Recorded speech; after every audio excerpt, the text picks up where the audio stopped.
బాగా ఎక్కువ భగవంతుని మీద దృష్టి పెట్టి ప్రతి చిన్న కర్మను కూడా విచారిస్తూ చెయ్యాలి.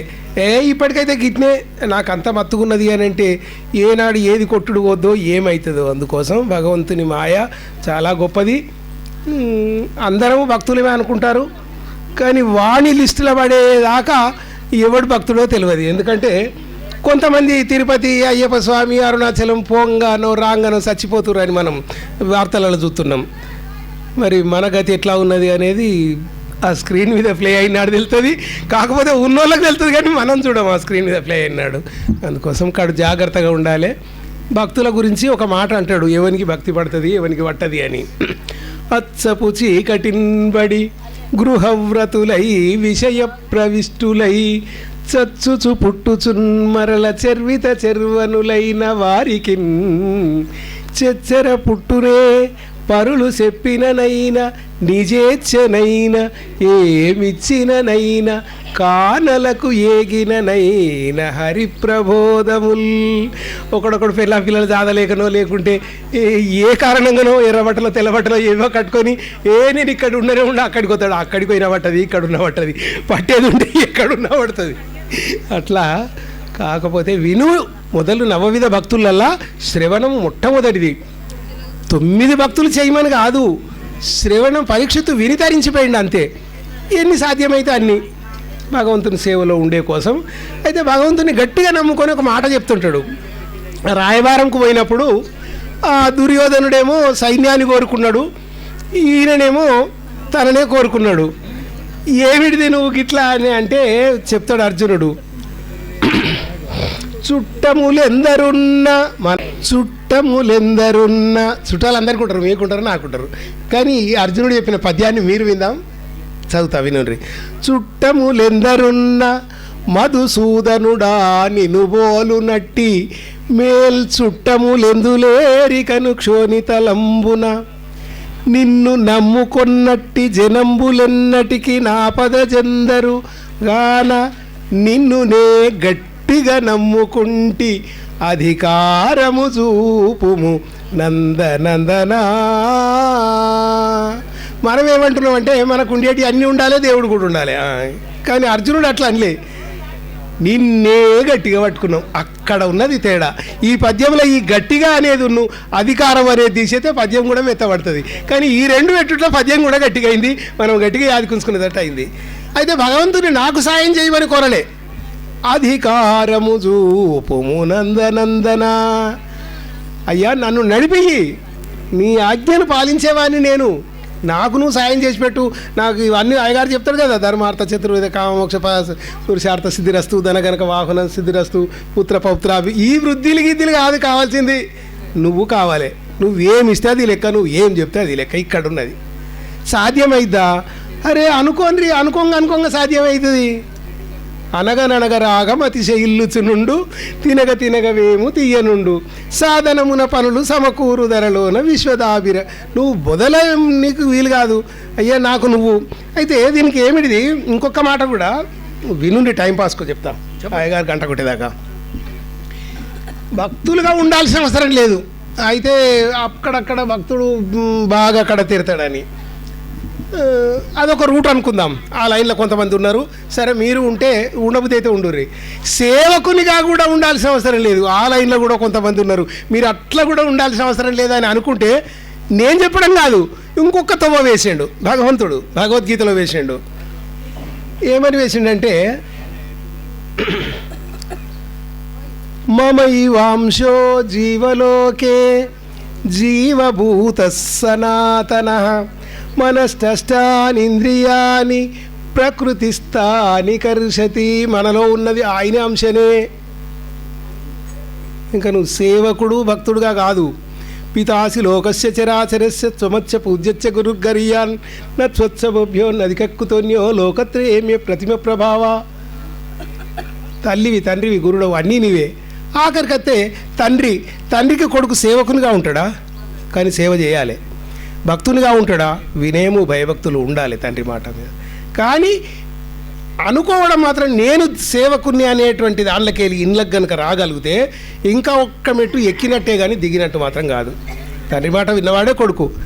కానీ తండ్రి అనే భావముకును జీతగాడు అనే భావంకు ఎంత తేడా ఉంటుందంటే, మనకు ధ్రువుని చరిత్ర మనం విన్నాం.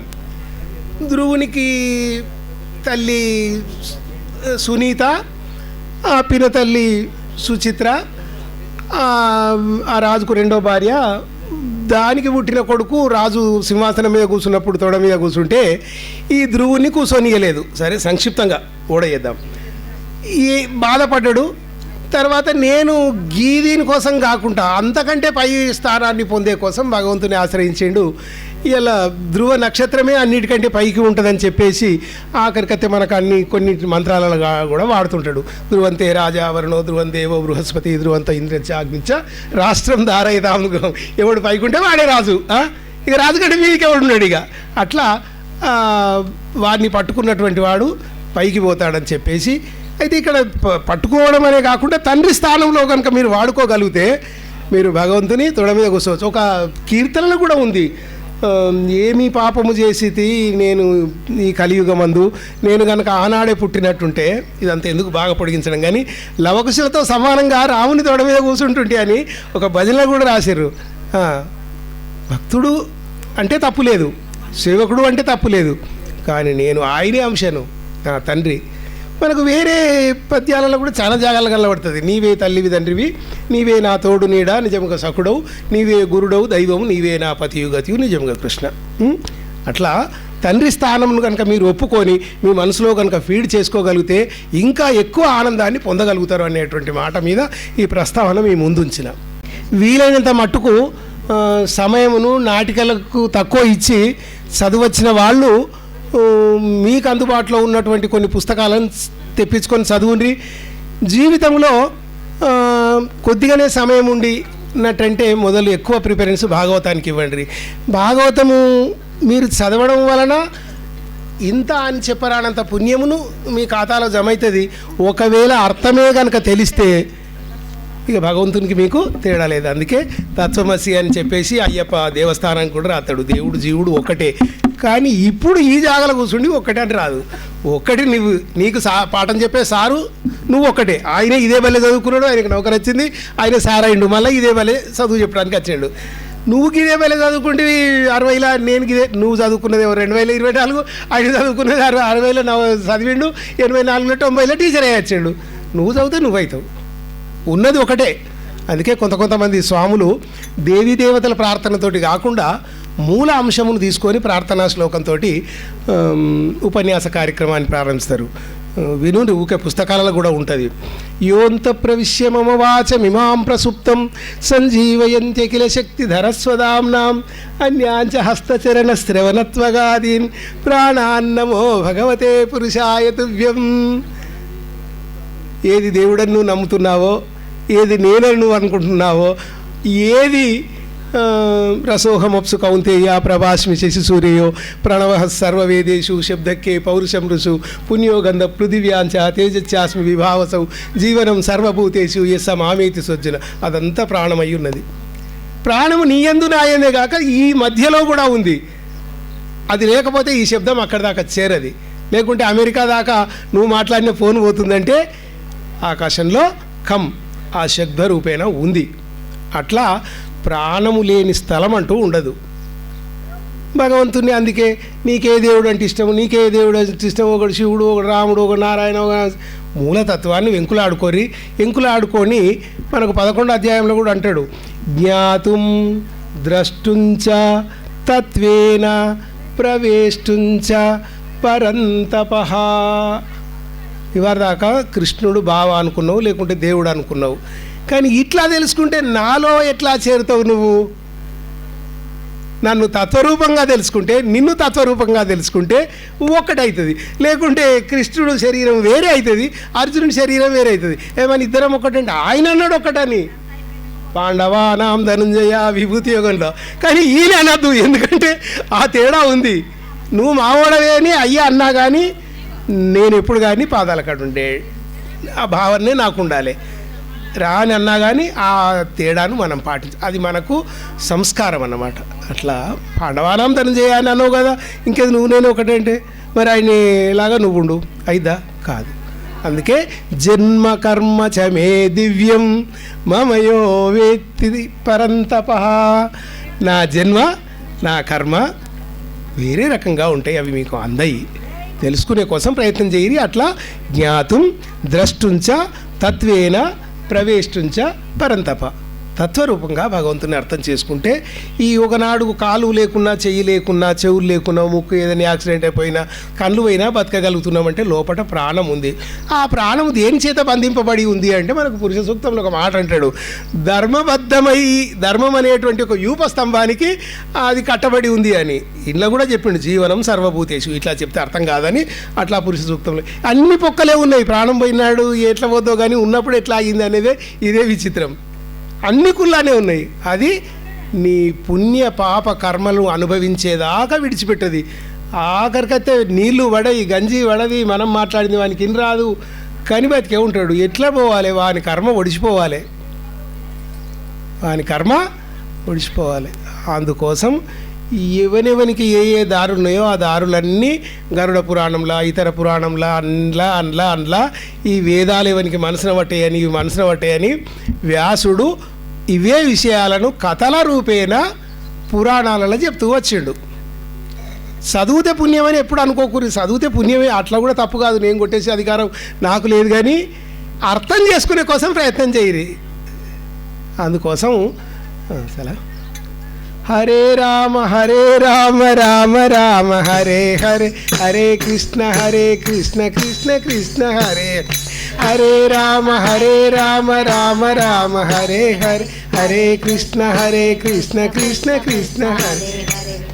జై శ్రీ రాజారామచంద్ర భగవానికి జై. లాభ నష్టాలు, సుఖ దుఃఖాలు, సుఖ దుఃఖే సమీకృత్వా లాభౌ జయౌ తతో యుద్ధాయ యుజ్యస్వ నైవ పాపం అవాప్ససి.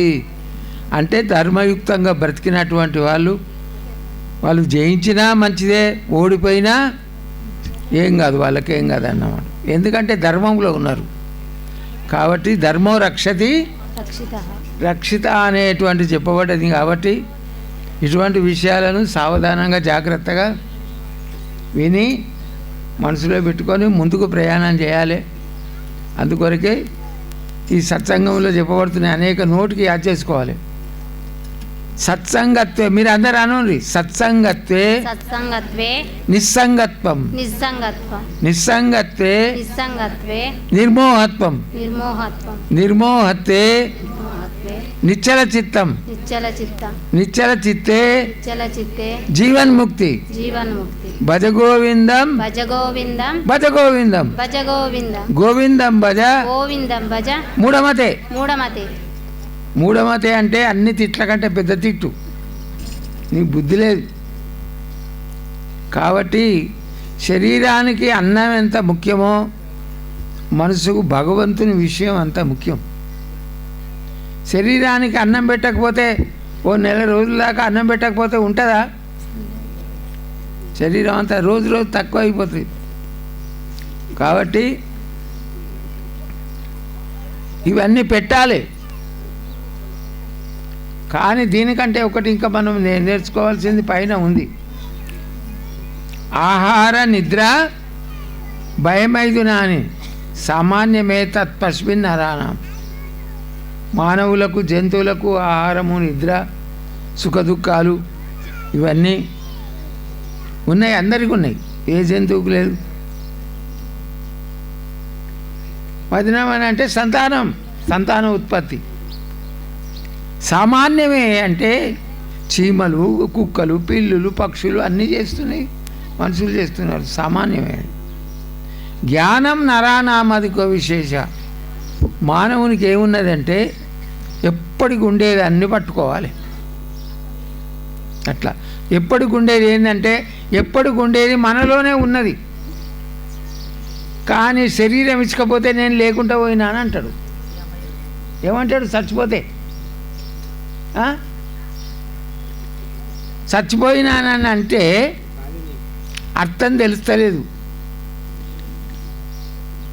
చనుట పోవుట అంటే లేకుండా పోవుడా? ఇక్కడి నుంచి అటు జరుగుడా? జర చెప్పుర్రి. దాని అర్థం చెప్పుర్రి. పో పో పో అని అంటే ఇక్కడి నుంచి జరుగుతాడు కానీ లేకుండా పోతాడా? మరి చనిపోవుడు అంటే ఏంటంటే పో పో, చనిపోవుడు అంటే అంటే ఇక్కడి నుంచి పోవుట, ఇక్కడి నుంచి పోవుట అంటే ఇక్కడి నుంచి కాలు తీస్తే ఇంకో జాగాలో పెడతలేమా? ఇక్కడ లేకపోతే ఇంకో జాగాలు ఉండవా అనే జ్ఞానం ఉన్నదా? ఏమో. దానికోసం గట్టిగా అడిగితే ఏమంటారు? అందరు పుట్టినట్టు పుట్టినా అందరు చచ్చినట్టు సత్తా. నన్ను అడిగితే నేనేం చెప్తా అని అంటారు. కాదు, చనుట అంటే లేకుండా పోవుడు కాదు, ఇక్కడి నుంచి కదులుతాడు అంతే అని చెప్పి ఇవన్నీ ఉన్నాయి కాబట్టి ఉరుకులాడద్దు, ఊకుండద్దు.